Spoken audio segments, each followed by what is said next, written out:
Hi guys, நம்ம இன்றைக்கி என்ன கேமில் பார்க்க போகிறோம் அப்படின்னு பார்த்தீங்கன்னா ஸ்கேரி டீச்சரில் தான் பார்க்க போகிறோம். ஓகே நம்ம இதை வச்சு தான் நம்ம இந்த இன்ஸ்ட்ரக்ஷன்லாம் வச்சு தான் நம்ம இந்த கேமையே முடிக்க போகிறோம். ஓகேங்களா? Okay, fine mouse and place it. Okay, ஏதோ ஒரு மவுஸ் மாதிரி இருக்குமோ அதை கண்டுபிடிச்சி ப்ளேஸ் பண்ண சொல்கிறாங்களா விடுங்க. ஓகே கேஸ், இந்த கேமில் இந்த ஸ்கேரி டீச்சர் இங்கிலீஷில் தான் பேசும். அதனால நான் ஃபுல் சவுண்டையும் குறைச்சிட்டேன். ஓகேங்களா?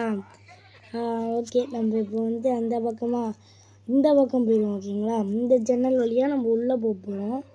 ஓகே, நம்ம இப்போ ஃபஸ்ட்டு நம்மளுக்கு என்ன பண்ணோன்னா நம்ம ஒரு மவுஸ் ட்ராப்பை கண்டுபிடிக்கணும் கைஸ். அந்த மவுஸ் ட்ராப் எங்கே இருக்கும்னு பார்த்தீங்கன்னா எங்கே வேணாலும் இருக்கலாம். இங்கே தான் இருக்கும், அங்கே தான் இருக்கும்னு சொல்ல முடியாது. ஐயோ, ஸ்கேரி டீச்சர் பார்த்துட்டு ஓடுவோம்.